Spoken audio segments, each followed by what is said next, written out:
Good morning, bonjour, wache, anin. Welcome to Lakehead University's opening ceremony for Treaty Week 2020 virtual event. We are happy that you could join us. Denise Baxter, Indigenous, Makwadodam, Martin Falls, and Donjiba. My name is Denise Baxter, Vice Provost of Indigenous Initiatives at Lakehead University, and I will be your MC for the event this morning. We are coming together today to honor the importance of treaties as we learn more about treaty rights and relationships. We have events throughout the week for everyone to join in on our website. Lakehead remains committed as part of its commitment to social justice and social responsibility. Lakehead will continue to advance the Truth and Reconciliation Calls to Commission and Universities Canada Principles on Indigenous Education. The Truth and Reconciliation Commission recommendation to build capacity for intercultural understanding, empathy, and mutual respect has become a guiding principle for the commitments Lakehead has made both in Northwestern Ontario and Simcoe County, and will continue to guide our efforts in the future. Lakehead University respectfully acknowledges its campuses are located on the traditional lands of Indigenous peoples. Lakehead Thunder Bay is located on the traditional lands of Fort William First Nation and Mkwaju, signatory to the Robinson Superior Treaty of 1850. Lakehead Aurelia is located on the traditional territory of the Anishinaabe. The Anishinaabe include the Ojibwe, Odawa, and Potawatomi nations, collectively known as the Three Fires Confederacy. Lakehead University acknowledges the history that many nations hold in the areas around our campuses and is committed to a relationship with First Nation, Métis, and Inuit peoples based on the principles of mutual respect, reciprocity, trust, and collaboration in the spirit of reconciliation. Before I begin, I would like to run through some housekeeping issues quickly. This is important to notice that we are audio video recording Treaty Week 2020, this event, and it will be posted on our website later in the week. Participants are reminded that since we are recording, we are doing this to preserve a record of the event in the university's archives and to publicize and promote Lakehead University. By attending, you are agreeing to be included in the recording and its public dissemination in any media now known or later developed anywhere in the world in perpetuity. Thank you for joining us. It is my pleasure now to introduce Elder Jerry Martin from Metagamy First Nation, who will share an opening prayer. Denise. Greetings, everyone. Bonjour, wache, shego, washte.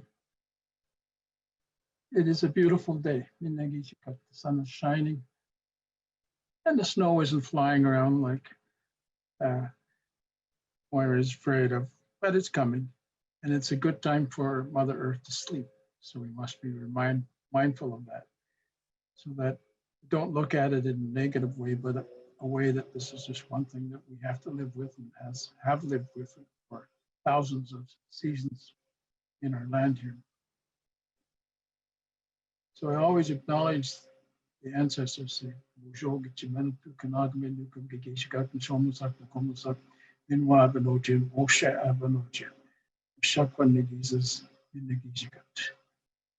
Thank the Creator for our ancestors, our grandparents, for our children, and our grandchildren. Thank the Creator for all that we can have and do, and that we can live a good life if we make our minds and hearts to do so. I am particularly grateful that our two chiefs from the two First Nations have joined us this morning. And I'm always glad when our leadership participates themselves and they don't just send a counselor or a note. We still need that physical participation and presence of our chiefs and our leaders. So I say, Jimmy Wichke, Okama Williams, Okama Collins. And for our people here that have gathered today via this electronic circle, to use our hearts and minds in a good way for the people we come here to represent. So, Mia, Miigwech, and have a good day, eh? Very good. So lovely to see you virtually. And thank you very much for those words as we open our week in a very good way. I would now like to take this moment to introduce our president of Lakehead University, Dr. Moira McPherson. Welcome. Thank you very much, Denise, and good morning to everybody. Bonjour. Welcome to Treaty Recognition Week at Lakehead University, and thank you very much, Elder Jerry, for those words. I'll remember those words as we move through this fall season and into the rest of the year. I would also like to acknowledge both Chief Peter Collins of Fort William First Nation and Chief Ted Williams of the Chippewas of Rama First Nation. I am so honored to serve as the president of a university that is located on the traditional lands of Fort William First Nation, as well as on the traditional territory of the Anishinaabe. Lakehead is committed to continuing to work with Indigenous leaders and partner organizations in our region to support post-secondary education access for First Nations, Métis, and Inuit learners. And I would also like to extend a very warm welcome to today's keynote speaker, Ryan McMahon. We are very grateful to have you speaking with us today. I echo the words that Denise said earlier as we were getting ready about how excited she was to learn that you would be able to join us. And she shared that with me as we were walking around campus, and I can attest we were both really, really happy that you would be able to come and give your time today.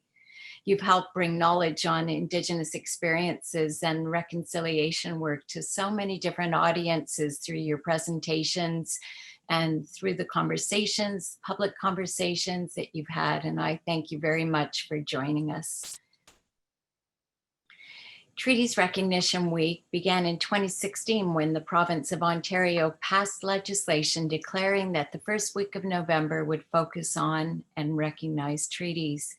And at Lakehead University, this annual event honors the importance of treaties and helps build awareness and education about the treaty relationships between Indigenous and non-Indigenous people, and on the importance of honoring those obligations made through the treaties. Treaties provide a framework for living together and sharing the land Indigenous peoples traditionally occupied. These agreements provided foundations for ongoing cooperation and partnership and continue as we move forward to advance reconciliation. This year, Lakehead University's Treaty Week activities will occur virtually, providing a variety of opportunities for our students, our faculty and staff from anywhere in the world to join, to listen, and to learn about the treaties that exist today. My sincere thanks goes to Denise and to her Indigenous Initiatives team for organizing Lakehead's Treaties Recognition Week. And I invite everyone to look at the calendar of events and take part in as many of these activities as you can. It is now my pleasure to introduce our next speaker.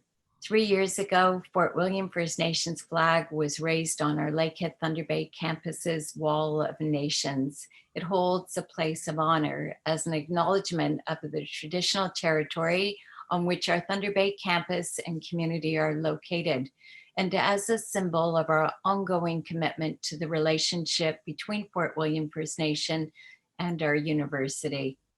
Please join me in welcoming Fort William First Nation Chief Peter Collins.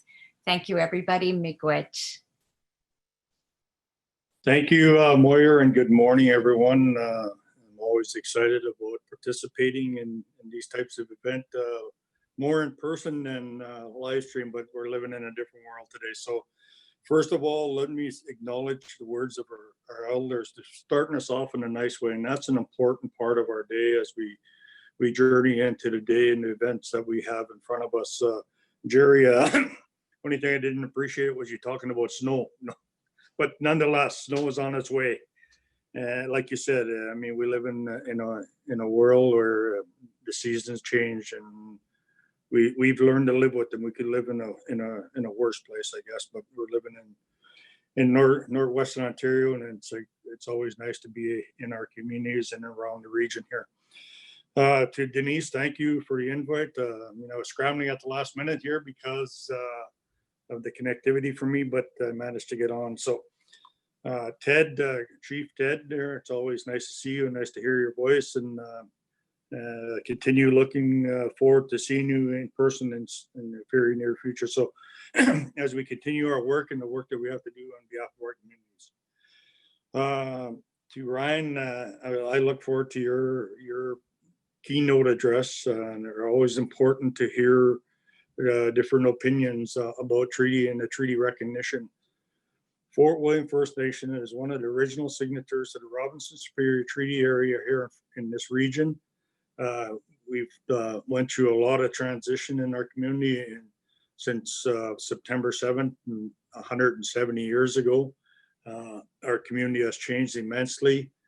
You know, when we originally signed the treaty of 1850, our community was actually earmarked to hit the Kekabeka Falls area.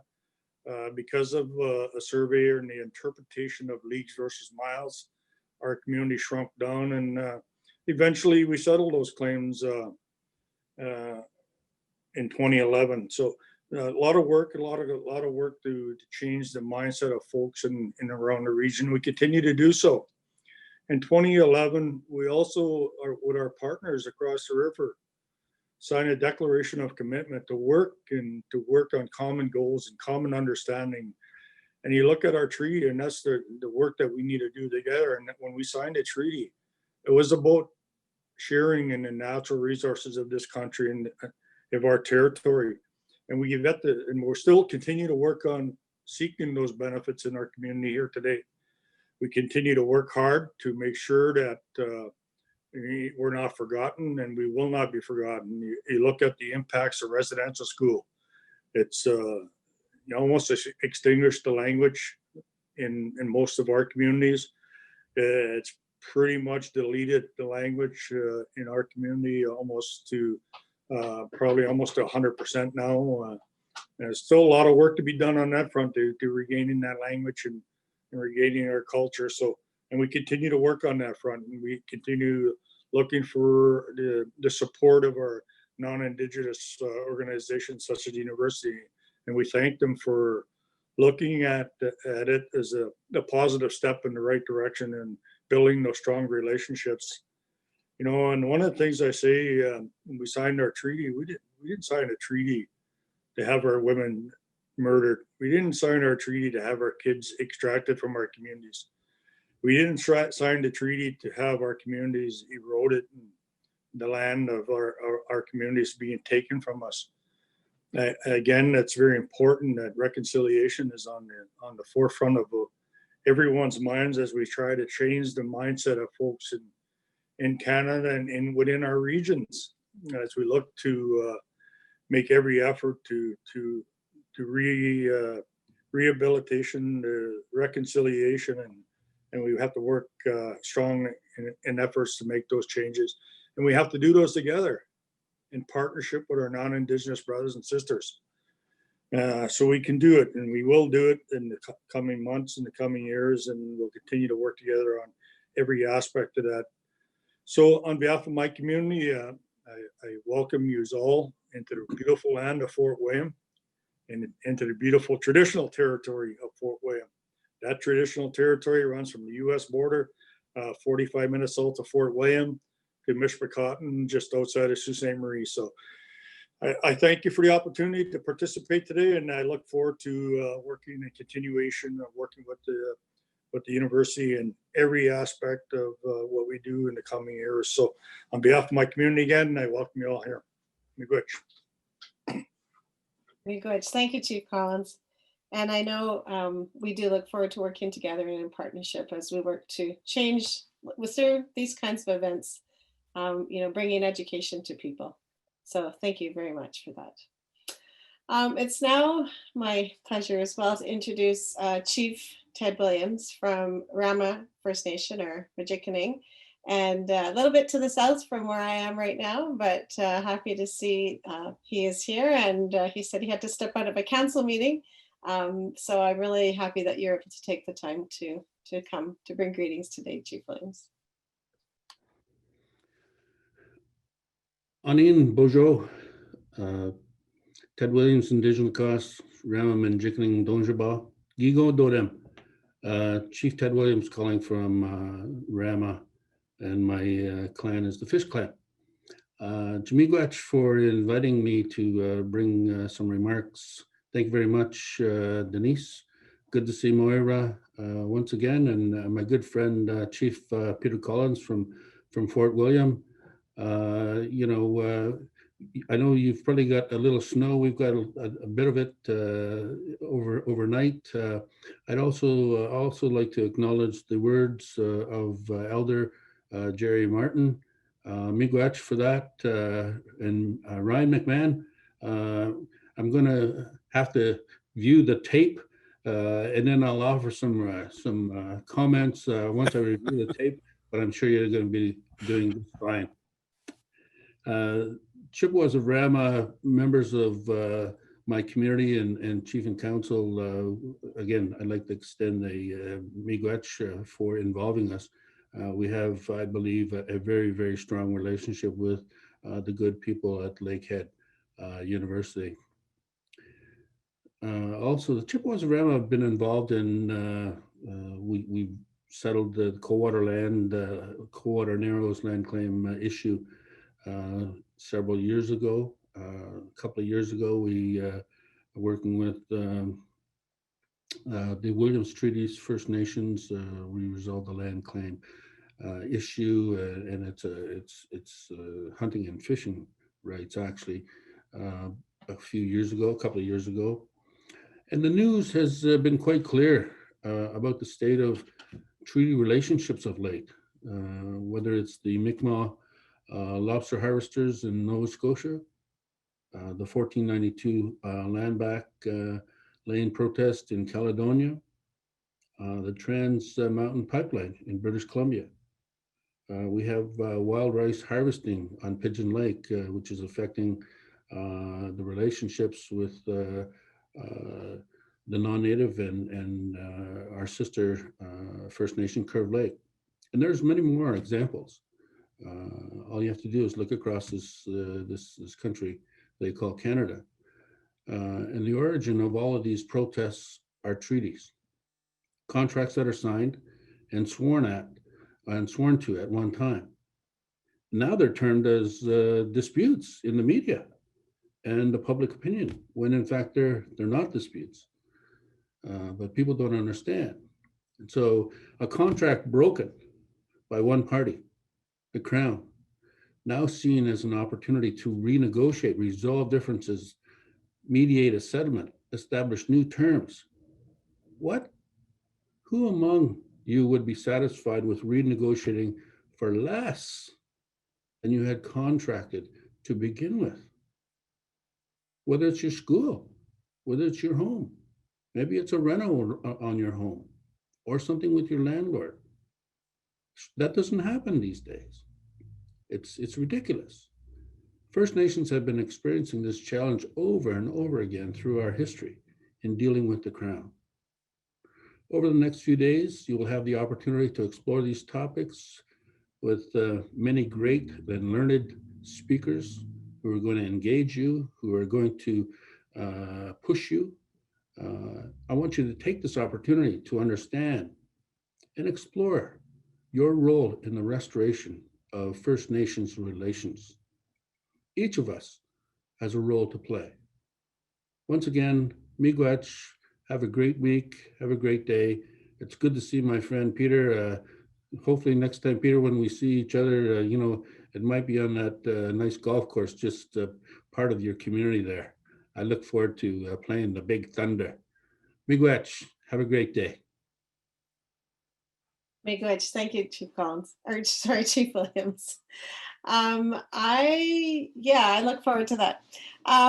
So thank you for that little bit. I was thinking just a bit about the role we all have to play as you were speaking. And certainly we do have some really great learning opportunities this week, but in our day-to-day footsteps that we walk, we all have a responsibility to those treaties as well. So thank you for bringing that to the table today. It is now time to introduce our keynote speaker for the day. And so it is my pleasure to introduce Ryan McMahon of Couchiching First Nation. He is an Anishinaabe creative that jokes, talks, yells, these are his words, and writes for a living. His stand-up comedy, podcasts, and media work has made him the most sought-after Indigenous creatives in North America, and one might say the world globally. He's a graduate from the Second City Conservatory in Toronto, and his storytelling comedy style is irreverent and boundary pushing. And if you've had a chance to watch any of his work, I think you would agree on that. His podcast and media work has audiences of millions. His writing challenges the status quo and forces readers to think about the big questions of our times through a uniquely Indigenous lens. His work is also firmly rooted in good community practice. And he said today that he is actually in his community visiting his mom right now. So we're happy he's able to join us from there. Oh goodness, we will have a little bit of time at 12:15 for you to ask questions of Ryan after his talk with us. So at the bottom of your screen, there's a little Q&A button. So I encourage you to put your questions in there. I'll be keeping track of them and then moderate the discussion when he's finished speaking. So we're really, really pleased to have you join us, Ryan, for our opening event. And, you know, as you were saying, this virtual world right now gives us opportunities to see and talk and all come together in ways that perhaps we would not otherwise be able to do. So really, really pleased to have you here, and welcome to Lakehead University. I'm going to clap. Oh, that's very kind. Thank you for that very kind introduction. My mom writes my bio. She's quite proud of me. So that's a nice chance to brag about her chubby but handsome son. Thank you to Elder Jerry Martin for opening us up in a good way, and to all of the leadership that has shown up here.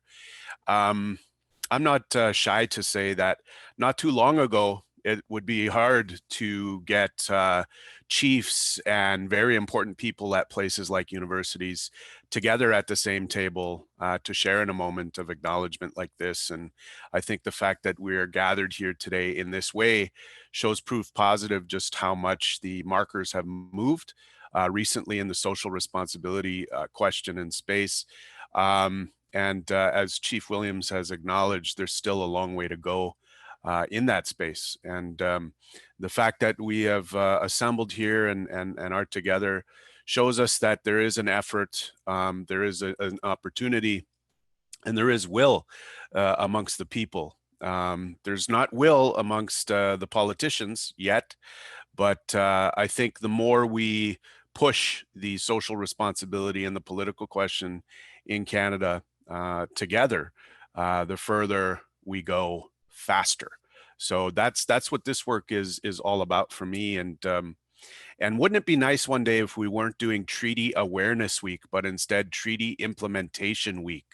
And that's kind of where I would like to begin my comments this morning, is that, you know, I think back in the 90s when Aboriginal Awareness Day, they gave us a day, Aboriginal Awareness Day started. Boy, did we throw a party, huh? Like we put on our Indian clothes and off we went, and we would powwow and dance for anyone that would pay attention. And now the conversation has changed. And I want to point to that again to say that we need to continue to expand on these notions and not settle for the accelerated and important energy of a day or a week or a month, but commit to that ongoing conversation. I'll introduce myself here properly, and then we can dive right in. Gano mushum wab makwan dijnakaz makwan do dem kuching and donje. I place myself in that way with my name and my community and my clan, so as to put me in good relations with the people here. I certainly don't do it to brag about the amount of my language retention or learning. That's a journey for me that I'm committed to deeply, and it's part of my treaty with myself. It's part of my treaty with my ancestors, with my family, with my daughters, with my mom, with everyone around me, that my responsibility back to myself is to be as complete as an Anishinaabe person as I can be. And the way I discover that journey and how to be a complete Anishinaabe person is fluid and it's ever changing. And for me, a cornerstone and a big piece of that when we talk about our relationship to ourselves is reclaiming what was taken from us. I don't like to speak in deficient language. I don't like to say that we have lost anything, or that things are gone, or that we don't have answers, or we don't know what to do. We certainly do. And we know that our ceremonies are still here.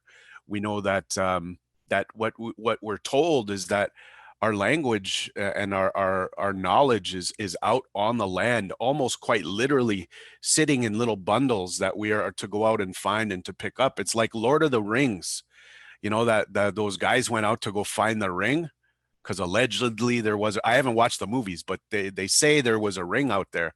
That's what our language is we need to go on a similar journey. And it is a journey, and it's an epic journey. And it's one that is important to me in the context of relationship. And for me, the word treaty, there's a bunch of different ways we can define that word. We tend to, as Chief Williams has indicated, we tend to resort to the legal question of treaty.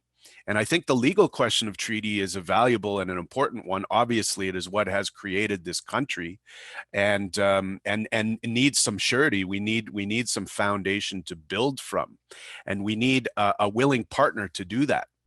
I will say that in the 20 years of my career, I've had the great fortune of traveling all across North America to visit Indigenous communities, and it's unanimous that as Indigenous people reflect on their relationship with the settler governments that came to create Canada and the United States, that there is no conceptual framework for the understanding of ceding land.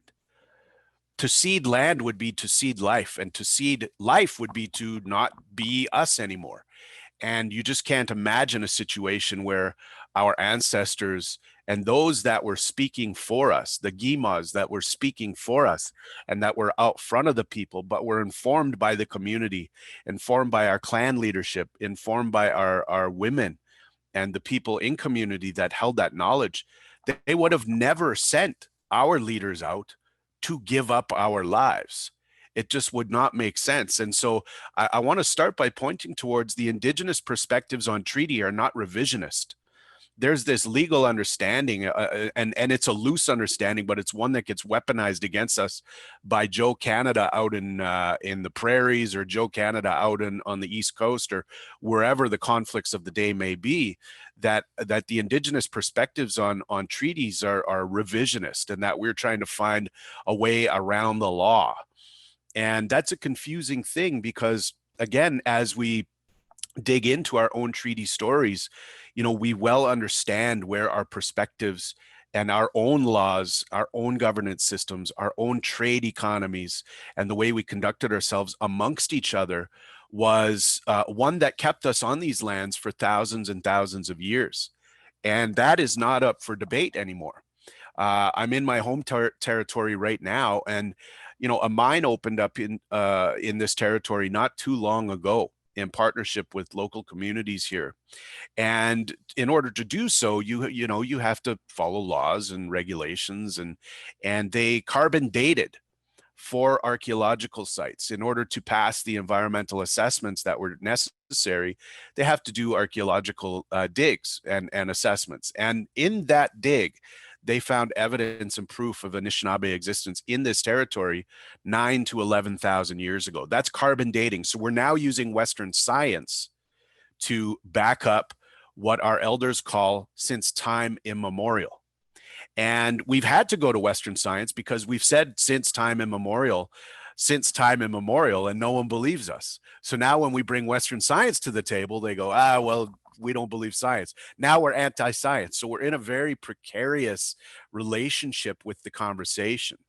And in order to get into the conversation, you know, I've titled my talk this morning, "We Become the Stories We Tell Ourselves."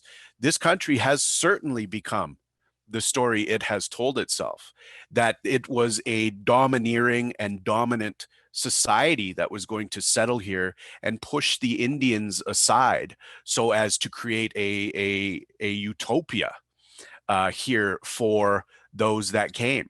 And in early days, certainly we see directly, you know, how that happened. through things like the reserve system, the Indian Act, through the control and dominance over Indigenous lives writ large, which still exists today. And so we have to ask ourselves, and we don't have to ask ourselves too many questions, but we have to ask ourselves, how did we get here? What is the story that we tell about how we get here? And we now know through the work of the Truth and Reconciliation Commission, the Royal Commission on Aboriginal Peoples, the final report into missing and murdered Indigenous women and girls in this country, we have a statement. We have a statement of facts. And we need to build from those statement of facts if we are going to move forward in this country. And I suppose I feel okay saying that that's where we are right now, is we are trying to build on that statement of facts. But often when we get into the conversation about moving forward under whatever we're calling reconciliation today, because that conversation continues to shift and evolve, that there is a pathway forward. But in order to go forward, we really need to center the voices of people that have been negatively impacted by this history, by the story that we have in front of us. I would like to also say in my opening preamble here, all of this Treaty Recognition Month, our event today, is happening with the backdrop of a trial into the murder of Barbara Kentner in Thunder Bay. And the trial that is happening as we speak is looking at the impacts of a devastating mentality and a devastating set of actions that has existed since contact, since the beginning of this country, that Indigenous lives are expendable. And today I want to remark that, my thoughts and prayers are with the family of Barbara Kentner.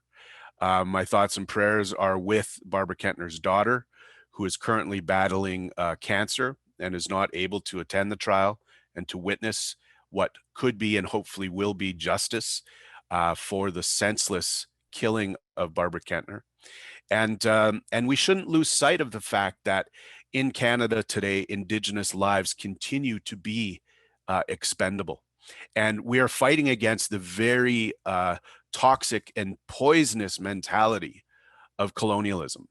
And it seeps into every fabric of our lives, whether it's young people being followed around a Shoppers Drug Mart, or whether it's a senseless killing, whether it's a brutal and violent confrontation on the East Coast as it pertains to fishing rights.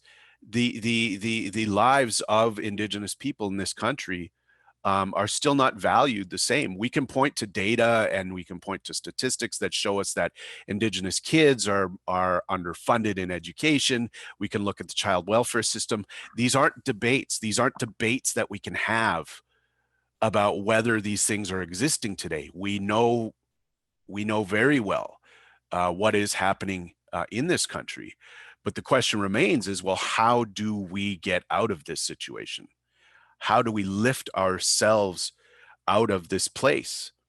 And I think that in this moment, as we sit here and sort of think about treaties and our obligations back to each other, we have to start from a foundational place. And as I've learned about treaties, and forgive me to all those in our session today, and specifically our elders and our leadership here that know far more than I do on this topic, but as I've been instructed and as I've learned about our treaty relationship, I'm told these are sacred obligations. That when treaties were entered into, we raised pipes with those that signed treaties. Now, in my territory, in Treaty 3, we're talking about Alexander Morris, we're talking about Provencher, and we're talking about Simon Dawson, who came across to sign these treaties with our people. And it took many, many visits, much to the chagrin of Alexander Morris, who writes in his journals just how frustrated he is with the Ojibways because we couldn't settle this legal obligation on the spot, but instead we sent him back east many, many times. And as he writes in his books, he grows very frustrated with our mode and model of consensus building. And he can't understand why we would build that way, why we would try to work towards a consensus in our political dealings. And, consensus building amongst the Anishinaabe is very, very difficult. And for those in leadership, again, and for our elders and folks that are gathered here, it's difficult, but it's also a cornerstone of the way we live in relationship to each other. And so I might not use the word treaty very much going forward in our conversation here today, but instead I might use the word relationship because what you're entered into under treaty is a forever reciprocal relationship. And when I hear our elders over this way talk about treaties, that's what they point to, is that what you are promising is a forever relationship. It is an infinite forever relationship that is meant to be upheld by both parties. And we heard Chief Williams mention broken treaties.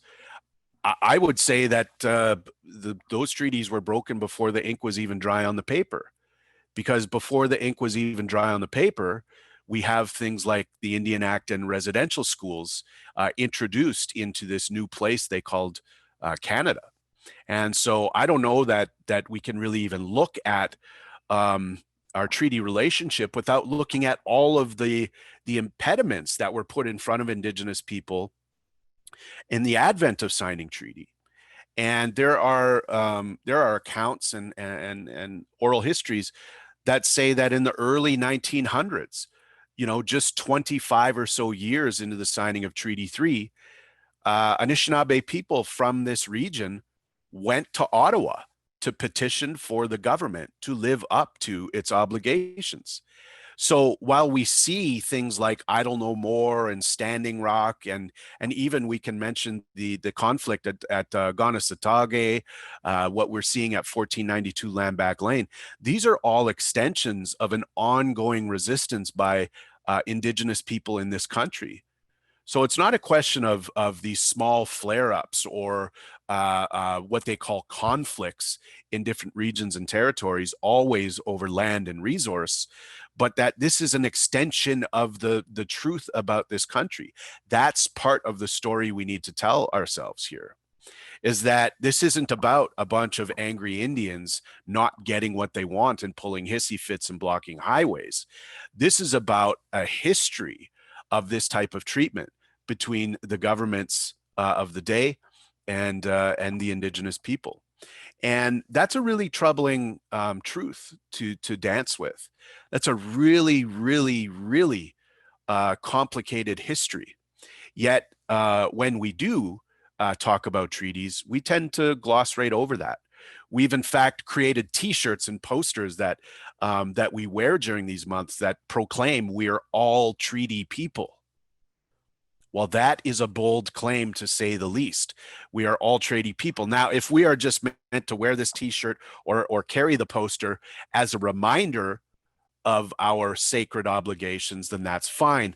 But I've come across this conversation hundreds of times in the last 20 years. And very often the conversation stops short of recognizing that. If we are all treaty people, and if we are going to say these words, then I think we have to recognize that Canada is the only one that has benefited from treaty, while Indigenous people have always and continue to carry the burden of treaty. And you can point to a community like Neskatanga that, for 26 years hasn't been able to drink the water in their communities. This is our treaty relationship. And this should be very troubling for all of us when we look at the truth in this place. We can look again locally. We can look at any number of communities through Treaty 9. We can look at Grassy Narrows. I mean, these are the stories that we need to continue to tell ourselves, and we have to figure out how we are going to move forward together with these realities. And we've stumbled across something that we call reconciliation. And it's a disturbing conversation that is starting to emerge in that space as well, where reconciliation really is supposed to be about finding a new way to get along, where what troubles me about that is that there are so many other things to fix before we can all get along, before we can move to healing, before we can move to a pathway forward, that I'm worried that if we go too far down the reconciliation discourse without acknowledging the truth, that reconciliation simply becomes a recolonization project of Canada. And these aren't nice words to say. You know, there are residential school survivors in my family. My family personally has been deeply impacted by the impacts of intergenerational effects of residential school, and reconciliation is no joke to me. And it's not a joke to my family or to my community. But if all we're doing is recolonizing the Indigenous context and the Indigenous story, then I really fear that we run the risk of steamrolling over the truth here. Reconciliation, if we're serious, is going to be very, very difficult. And in order to properly reset the relationship, whether it's the treaty relationship or otherwise, I think we have to hit the pause button and go through those bumpy roads together to understand where we were, where we are, and where we're going. So that's my opening statement for this morning, is that while I think it's very important to acknowledge that there is a relationship that we are in, it is a broken and often fraught with conflict inside of that relationship, and I'm troubled, and I'm deeply troubled. 2015 and 16 under Canada 150 was meant to be an open question of which pathway we were going to choose. And we heard all of the right things. I was so confused every time I heard Justin Trudeau say he was going to decolonize the government. Everyone look into my eyes. Decolonize the government. And you hear those words and you just throw a party. You're like, I don't even know what it means, but we're decolonizing the government. A new day is here. And you got Carolyn Bennett grabbing elders by the shoulders, just nose kissing them. It's going to be, and she's wearing a fully beaded vest. And you're like, this is so great. This all seems legit. This all seems great. Until the rubber actually hits the road. And we see time and time again that Indigenous perspectives on these relationships are often thrown to the wayside, and that's a problem. That's a problem if we're serious about moving forward in this way. I'm going to share a song to open my remarks here. I know I keep saying opening, but that was my opening. I'm watching the clock carefully, so don't worry about that. We will land in and around time, hopefully. But this is a song that was given to me by a composer from Whitefish Bay. He's walked on from this physical realm, and he's in the spirit world, but he shared this song with me and told me that it was one of our treaty songs that we sang when people came into our territory to spend time with us. And so I'm going to share it now. And if it's too loud, I apologize. I'm not going to sing loud, but I'm just going to move this out of the way. Hoi ha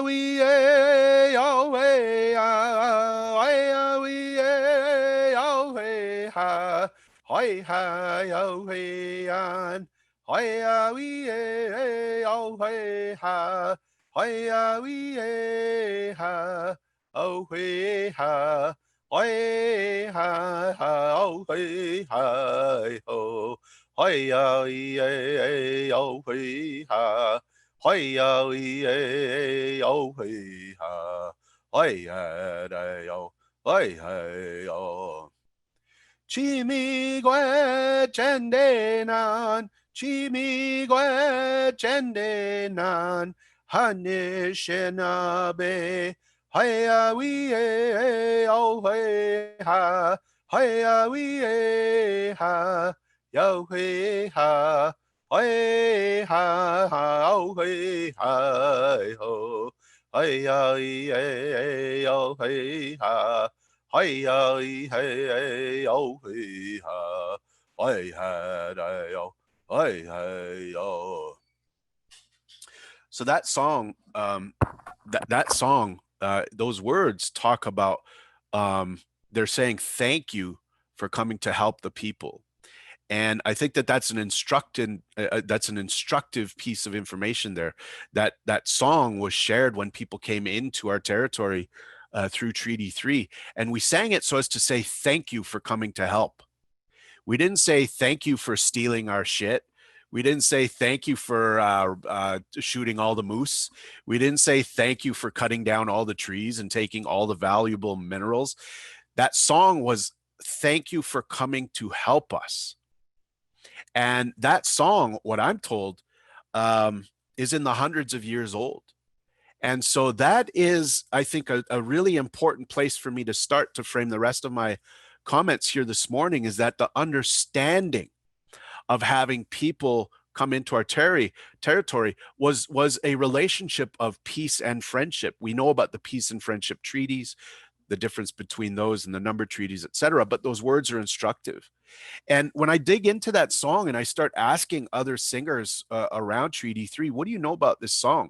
They use a couple of different words, the spirit and the intent of that song, and why we sing it needs to be very clear. Spirit and intent, two words that, if you're familiar with treaty language, are very instructive as well. What is the spirit in which you are conducting yourself, and what is your intention of doing so? And when we come to ceremony, and when we come to sitting together in a sacred way, which is what treaty relationships are, you have to come in good spirit with clear intention. And I wonder, and I think about, and in digging into the journals of these treaty commissioners and those that brought Canada to Anishinaabe into our land, I think a lot about the spirit and the intent by which our people were conducting themselves. And when you go back and you look at that conversation, it's clear that we were open to people coming to share our territory, to share our land. But never once would it had made sense to cede or surrender said territory. When those commissioners and people came into our territory, we already had relationship or treaty. We already had relationship with medicines, with plants, animals, water, land, our bundles, our sacred sites. Those treaties that we carry to this day are relationships forever linked to what we call Aki, or the land or the universe around us. Mate Aki, which means our universe, Mate Aki talks about the life in which we live here in this place that is forever.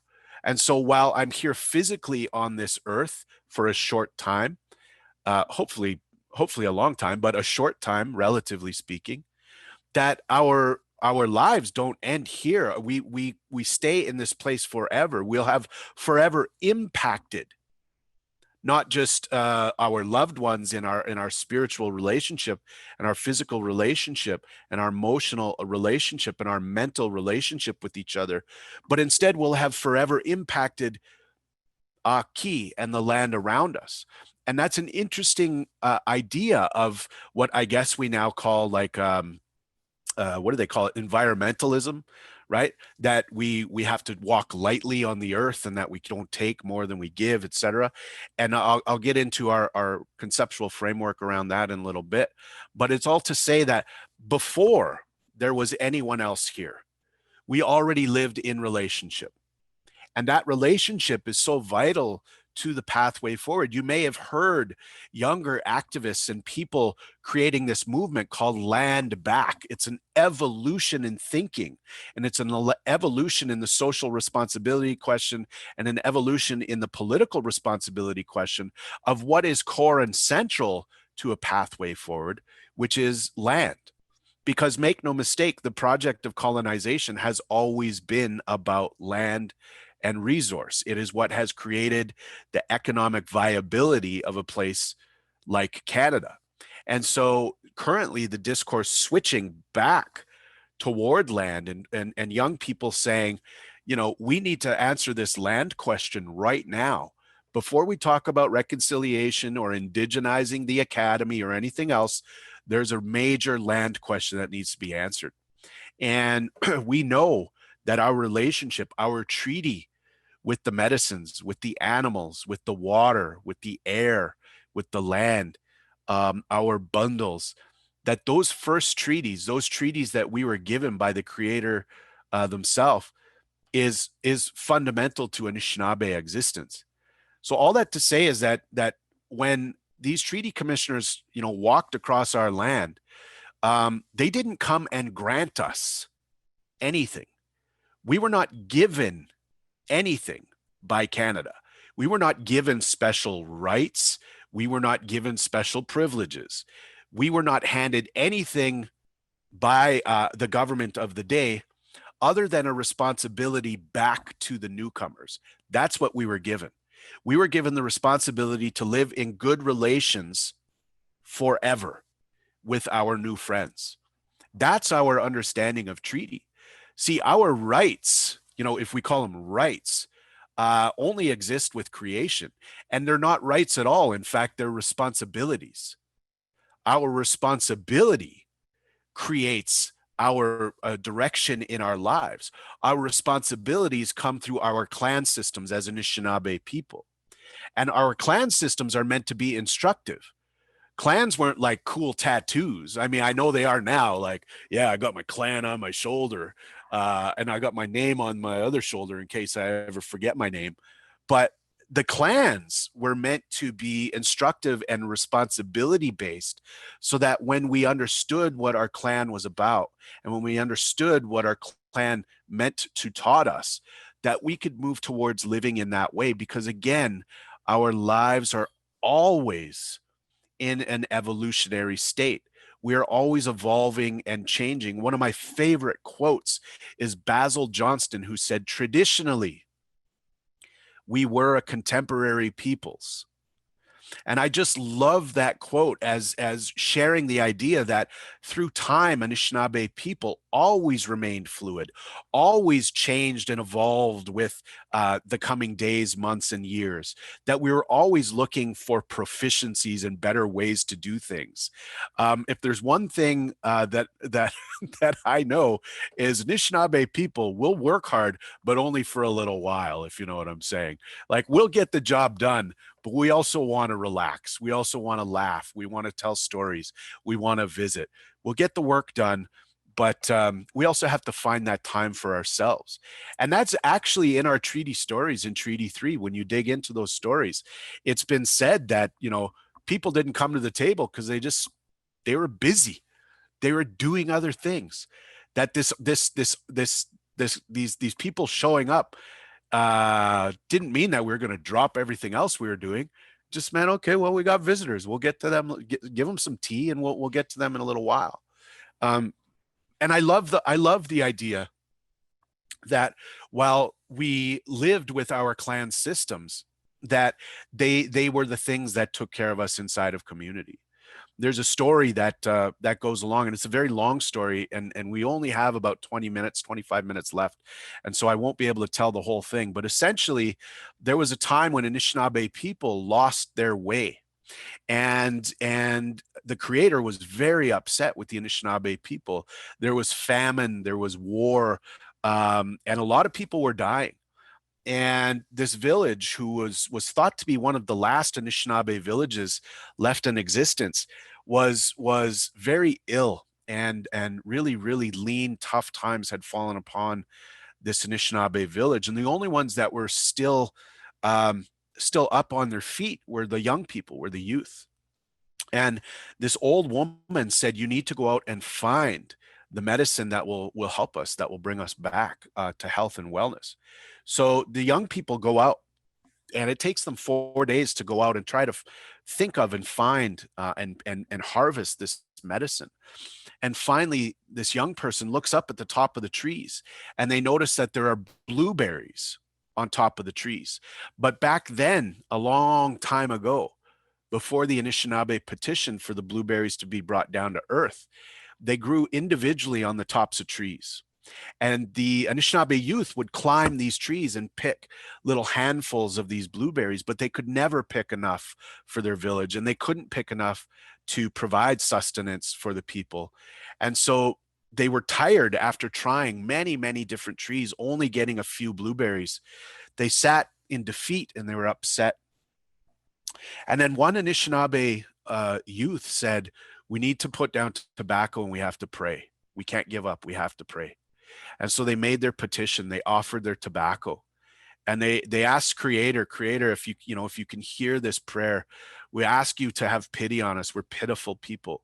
And we ask you to bring those blueberries down, just down the tree a little bit, so we don't have to work so hard, so we can pick them and bring the medicine back to the people. And Creator, as often they do, comes up and brings those blueberries lower, about halfway down the tree now.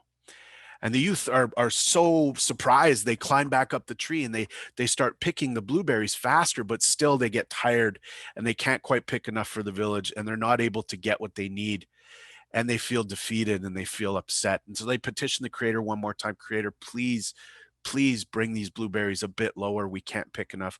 We can't gather enough to provide for our village. So the Creator does, and they bring the blueberries down, and Creator speaks and says, I'll do one better. And Creator says, I'll put these blueberries in a bushel. I'll put them in a bush, and they'll gather in bushels together, so that it'd be easy for you to pick this medicine, for you'll be able to harvest this medicine, have it, but you can't be greedy with it. Just because we made it easy doesn't mean you can be greedy. And so Creator disappears into the back to the universe and the stars, and immediately the youth start eating these blueberries, and they're pretty soon it looks like they're having a blueberry pancake feast. They're just covered in blueberry juice, and their clothes are being stained by blueberries. They're gorging themselves on blueberries, and they pick, and Creator's watching all of this, and he's frustrated again with the Anishinaabe people, and he calls a council fire. And he brings together all 7 clans, and he sits them down, and he recounts the story of how he tried to help Anishinaabe people. And he tells the clans, he says, I think this will be it. I'm going to bring a great flood to the people, and we're going to try this again, because these Anishinaabe people have lost their way. They have forgotten how to live. And the clan animals at that council fire stand up for the Anishinaabe people. And the clan animals say, we don't want you to do that, Creator. We want to remind you that you are a kind and gentle God, that you are a kind and gentle Creator. And we want to help. And in fact, we want to give our lives to those Anishinaabe people to teach them and remind them how to live. And it was those 7 clan animals that stepped up and gave their governance structure, the way they lived. They gave their treaty to us as Anishinaabe people. And that's how our clans came to be, was that the animals themselves are the ones that gave us their governance system for us to live. And to this day, the Bear Clan people, those are the medicine people. Those are the ones that protect medicine. Those are the ones that help with medicine. Those are the ones that bring that medicine around to people and share good medicine. And it was the Bear Clan people, it was the Bear Clan that told Creator, we will watch over these medicines, and we will teach Anishinaabe people how to watch over those medicines. And they say that to this day, when you are out picking blueberries and you are picking too many, that the bear will come and remind you of your obligations, that the bear will come into that berry patch and take you away, scare you away, and direct you to leave medicines for others, to leave that blueberry medicine to be used by other people. And I love that story so much because, and there are six other stories about how our clan system came to be. And I apologize for needing to share it in short form. I apologize for skipping over much of the story, but just for the sake of our gathering here today, I want to point to that's how our clan systems came to be. It was the treaties that the animals made amongst themselves that give us our lives, and as we understand them today through our clans. And that is not something the crown, can you imagine the audacity of saying that the queen, y'all, like the queen, gave us our lives here in this place now called Canada. The audacity of listening to people tell us that it is Canada that has given us our rights and our freedoms here in this country. The audacity of people that are not fit to carry on a conversation about a pathway forward even dip their toe into a space to tell Anishinaabe people their understanding of what treaty is an audacious claim, to say the least, and it's reckless. And the stories that we tell in this country often erase the Indigenous perspectives on our lives. And the process of colonization, the ongoing settler colonial relationship, which is a system and a structure, it's not an event, is one that violently erases our reality here. And so we need space as Indigenous people to not just understand these stories and hear them once a month at events like this, but instead we need the freedom to live this way. And it's very difficult to live this way when every day is an emergency in this country for Indigenous people. I used to be a stand-up comedian. I used to tell jokes for a living, and I loved it. But as I watched Indigenous young people die in Thunder Bay, as I watched over and over again the violence committed against Indigenous women and Two-Spirit people, as I watched the political fabric of this country turn further and further to the hard right, which desperately wants to remove us, not just physically, but literally off of these lands. It's a call to action for all of us. And it is a call to correct the record. And it is a call to fight like hell to share Indigenous perspectives. You know, there's this understanding that today we're living through an Indigenous renaissance, is what they're calling it. But in order for it to be a renaissance, that would infer and that would necessarily mean that something will have had to have died in order for us to be here. And I can assure you nothing has died. Nothing has died. We are still here. And we're here in the face of all of the cultural genocide as named by Senator Murray St. Clair in his work with the TRC. We are here in the midst of abject poverty, in the failed treaty relationship with Canada, and it's a particularly interesting moment because reconciliation has provided us a chance to get in these rooms together and retell these stories, and to retell these stories through Indigenous perspectives.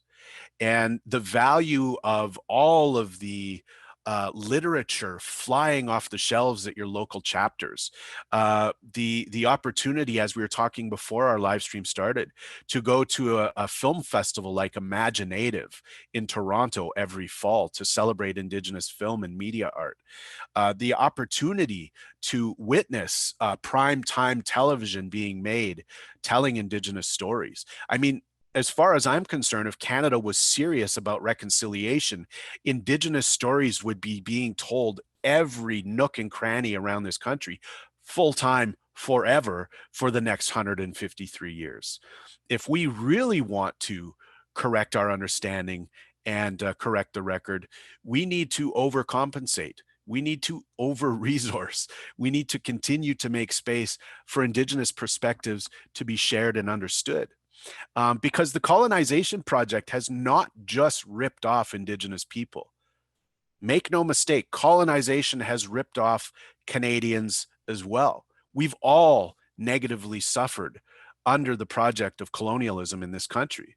And you can just imagine, I mean, I started by kind of making a joke. I wish we were talking about Treaty Implementation Month or Treaty Implementation Week rather than awareness.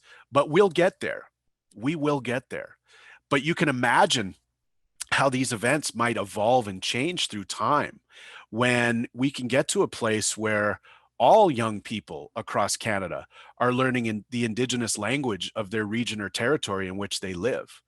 We can imagine a situation much like the beginning of Canada when treaty commissioners move across this country, where early voyageurs and people that come into Canada to settle speak all of the languages that are spoken in that territory. Otherwise, they would have died. You had to speak Cree and Anishinaabe and Lakota.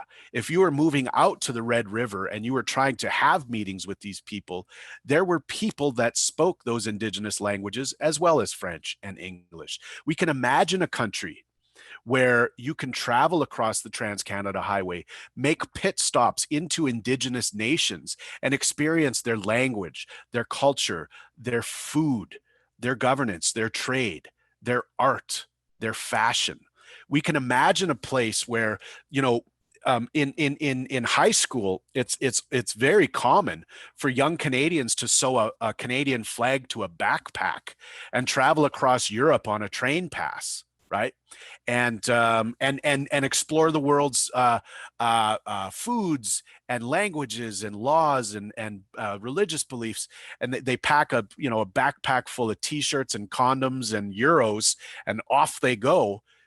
Well, you can imagine that same thing here, because what they're looking for is the diversity across Europe. We have the same diversity in this place we call Canada.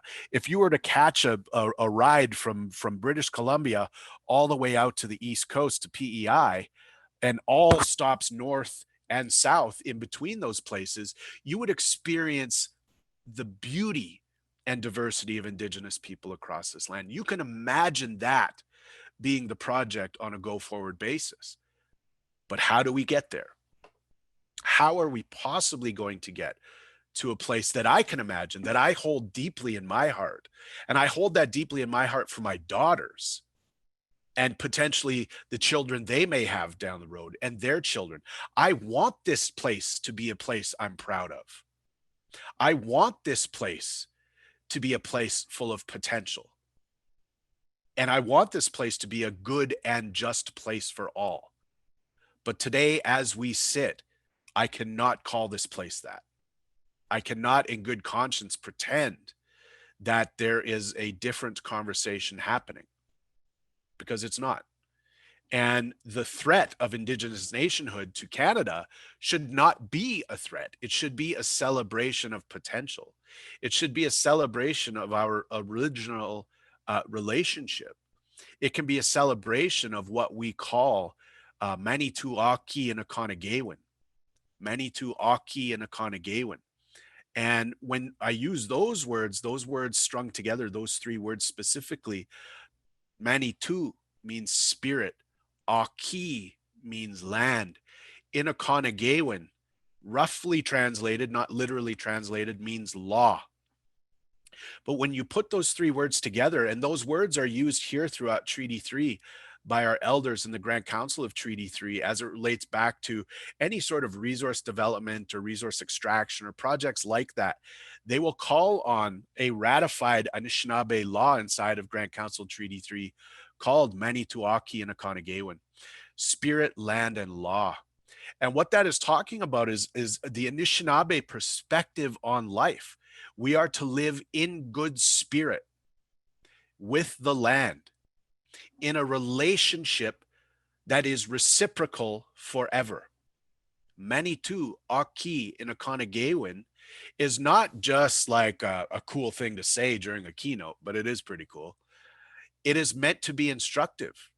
Inakanagewin is the way we relate back to each other forever. And when you look at those three words, Manituaki and Inakanagewin, we are in a forever spiritual relationship.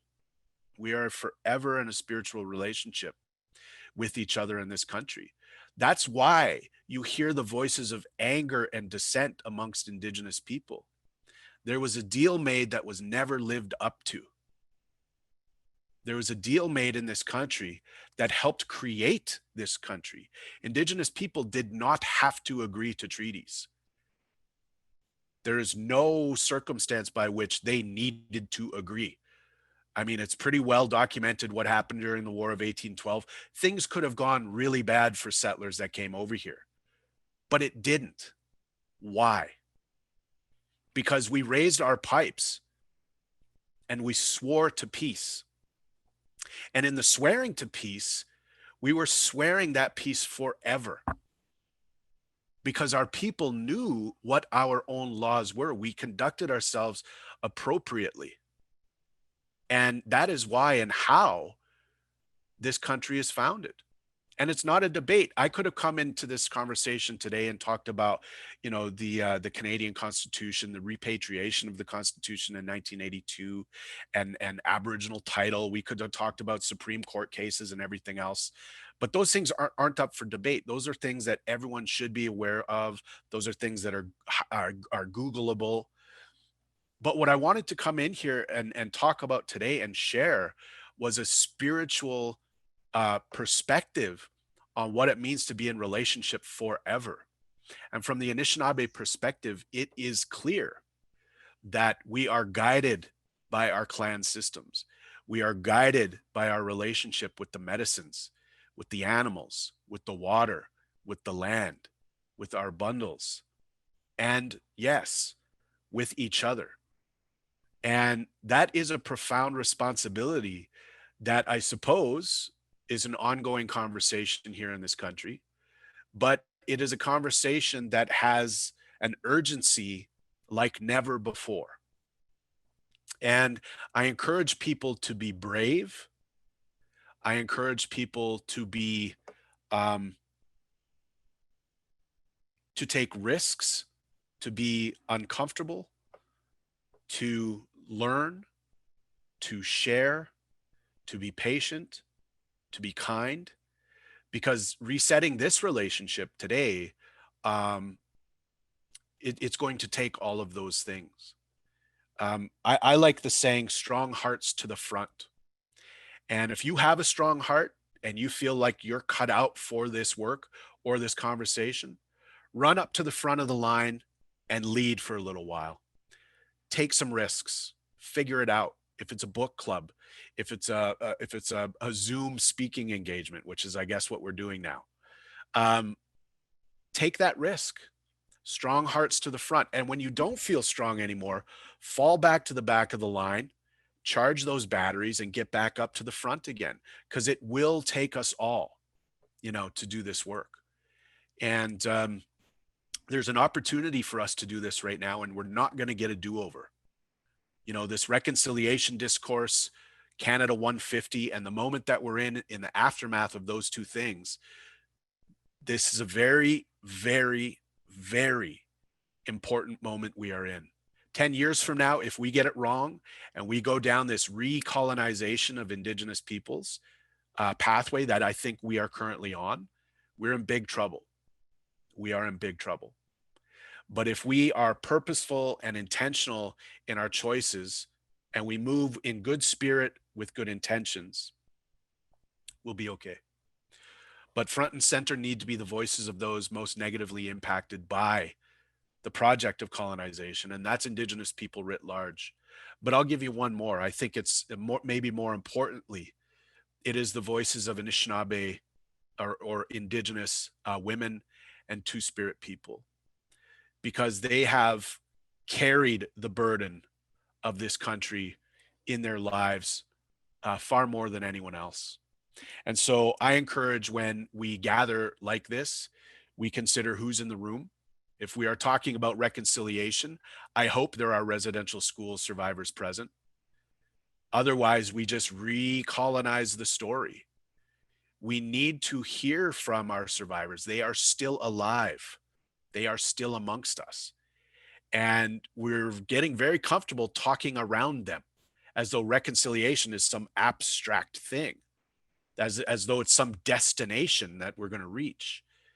It is a process by which we are in the same room together, sharing our relationship, working on that relationship.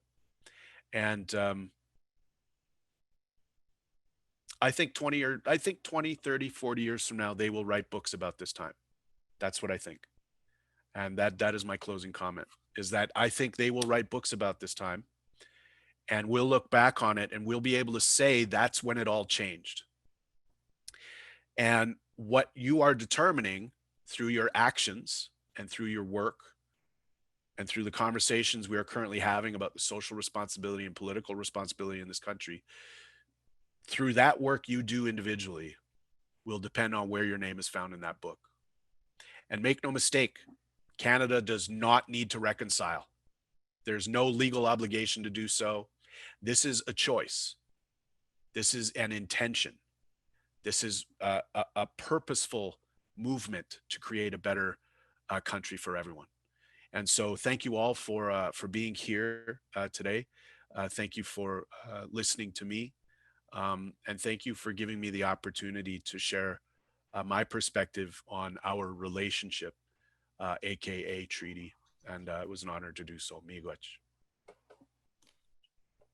I'm going to pause for applause. Miigwech, thank you very much for really articulate, thoughtful, impassioned words. We have a lot of people commented. I have no actual questions, except a few people sent me a quick text. But just, I guess just to move on a couple of those questions, but thinking about moving together in good spirits and good intentions. And the question that was sent to me was, what's next? So I know you had said strong hearts to the front, and I think we all could probably name some of those people that are in our spaces with us. But maybe for those who don't feel quite ready to be that front person yet, what would you recommend as some potential actions that they can take? Yeah, well, I mean, I think being very aware of where you are in the conversation, I think, is important, because coming to the conversation with some sort of understanding and some sort of foundational work that you've done, I think, is really important. Often people come to this conversation completely unequipped, emotionally and otherwise, to have the conversation. And so in the conversation, what ends up happening often is we get derailed by people, being triggered or being upset by the conversation. And it's going to take work. It's going to take work for Canadians to come to this work in earnest and be prepared to be uncomfortable, because it's so uncomfortable.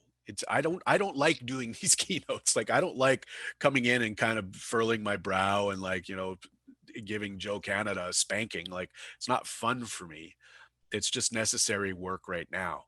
And I think that the more we do on our own to better understand this work, the better. The one thing I tell everybody to do is go out and get the executive summary of the Truth and Reconciliation Commission report, because the executive summary itself is a statement of facts for this country. And at some point, I've argued this for the better half of a decade, we need to work off of a statement of facts. We can't be starting in ignorance anymore. We don't have time, because the reality in this country right now is that Indigenous people die while we have debates about our humanity. And that's unacceptable. It's completely unacceptable. And so I think the more we do to enter into the conversation with some base understanding is about the best we can hope for. And that takes work. But I won't try to get you fired, especially in this job climate. But print it off at work. Use your boss's printer ink and print off the summary. I think it's 240 pages. Put it in your bathroom, and it'll be there every morning when you have to go. and a couple pages a day, and pretty soon you'll be through it. Good advice. I actually have the chapters version. It's a hard soft cover. Yeah. And there actually was, I think it was only about $25 to buy it. They made it quite affordable, so it's accessible to people, Right. which I thought I appreciated, because I wasn't Yes. entirely sure how much it was going to cost when I first got it. We have just a few comments I wanted to share. Sabrina McElleron said, both my grandmothers were residential school survivors. Thank you for acknowledging them. Elise Cottrell Martin, thank you, Ryan. Erica, Eureka, Miigwech Ryan, a little arrow with a little 3. I don't actually know what that means because I'm Oh, a that's little. a heart. Oh, that's a heart. Okay. I was like, is it a smile? That's how cool people make hearts. That would be Erica. So she's laughing.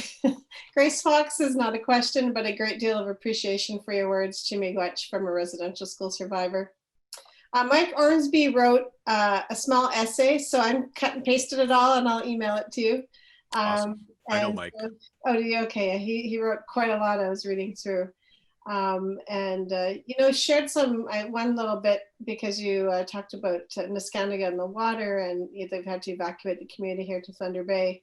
But he also pointed out that Curve Lake, which is only 25 kilometers northeast of Peterborough, and the Mississaugas of Scugog Island First Nation, just outside of Port Perry, both still have, you know, water issues, as do many communities across the country. And, you know, I was chatting with Alvin Fiddler Friday at the end of the workday, and I said, you know, he was just up there, and I said, when we were kids and grew up on those rivers, you know, literally my childhood was warm water from the Albany River with powdered tang crystals mixed into it.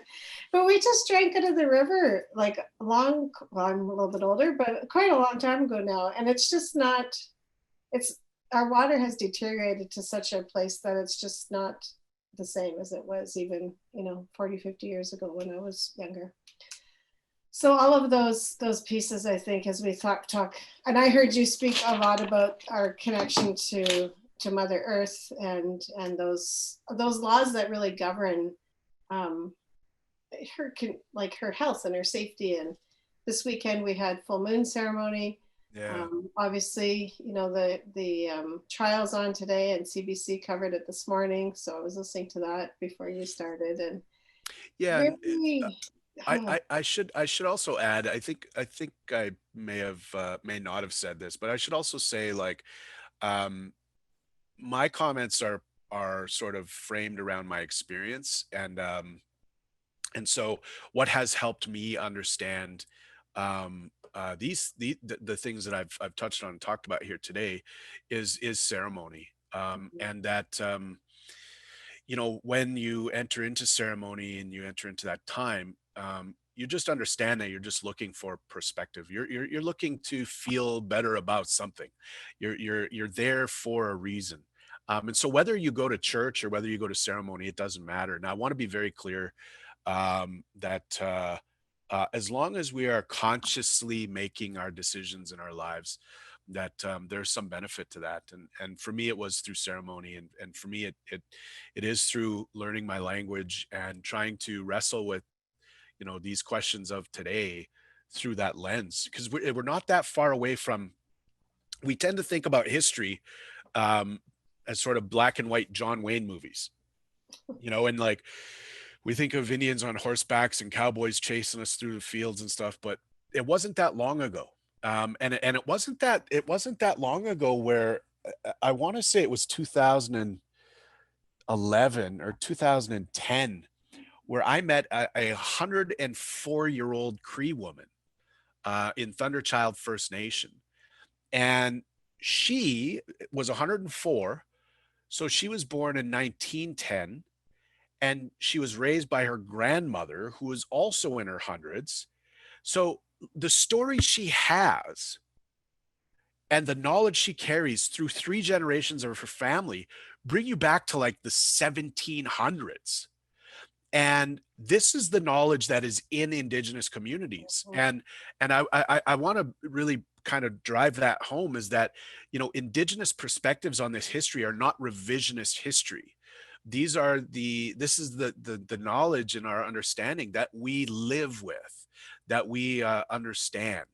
And, you know, it's not always done through formal ceremony and raising pipes and everything else, but we visit and we share just over breakfast, over tea, you know, on long drives in cars, going to powwows or whatever it is. That these stories are very much alive, as are our treaty relationships, right? They talk about those sacred obligations as being alive, that they're not static. Treaties are not pieces of paper.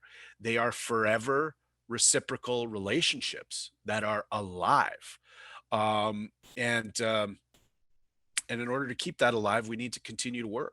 And that for me is the fundamental project, is how do we, if we are all treaty people, how do we act like it? Um, and I think a question that can be investigated by folks that are watching, and I'm always surprised how many people show up. There was like 88 people or something. It's so great. Um, what does that actually look like? Um, what does it mean to be a treaty person in this country? What does it mean to Joe Canada to say those words? Um, it's an interesting question, and you know, I know we can get into debate mode, and we can talk about and we could do the legalese. And I know that in looking at your lineup through the week, you have some fantastic people that are going to come through these conversations, and I encourage everyone to get into those rooms, because as much as I'm impassioned and I believe what I believe, and I'm from Treaty 3 and I carry the stories and songs and whatnot from here, you put 100 people in a Zoom meeting and have 100 people share their perspectives, and they'll all be a little bit different. And that's the really great thing about acquiring and sharing this type of knowledge, is that it continues to evolve and grow, because these stories are alive. Um, I missed my chance to talk about a few things that I wanted to touch on, but make no mistake. We'd love to have you back. Oh yeah, I'll be back. I'm always around. So it is 12:30, which brings us to the end of our time together. We had a few comments. Randy Pitawanek, he's one of my colleagues at York University. So Miigwech Ryan, I always appreciate your hard work and expertise, and an encouraging reminder to continue our work in educating, promoting that we are still here. Lisa Harris, who is our Indigenous Youth Mentorship Program Coordinator. She said, could you speak to, if you could speak to Indigenous youth in Western Ontario, how they can get involved and make the changes that they want to see in our country. So I think we're going to maybe follow up with Lisa on that, and yourself, because there's definitely, I think, another opportunity to bring you together directly with our youth that we serve. Sure. Well, very quickly, Lisa, I would say go talk to your aunties and uncles and just keep digging, because there's this idea that our knowledge is lost and when no one knows any stories and all of this this kind of stuff, and it's not true. It's there. It's waiting for us to pick up. And yeah, love to do this again and talk to those youth. But just keep talking with people. That knowledge is there. Our old ones are waiting for us to come and talk to them. I can't tell you how many times we hear this from elders and people, that they're lonely, you know, and that they wish people would come and visit. And it's more difficult now because of COVID. So be safe, wash your hands, stay home. But once we're allowed to do so, get back out there and talk to those ones, because they know what's going on. They know who they are. Wonderful. And thank you for bringing us, together with some common thinking. And that key piece, that we kept coming back to, is those treaties are relationships, but they're alive, they're current, they're present, and we all have work to do and a responsibility to that work. So on behalf of our whole team here at Lakehead University, I'd like to extend a hearty miigwech to you. And thank you so very much for joining us today. It was my pleasure and my absolute honor. Yeah, thanks everyone. Enjoy the week. Okay, we'll see you again online. Ciao everyone.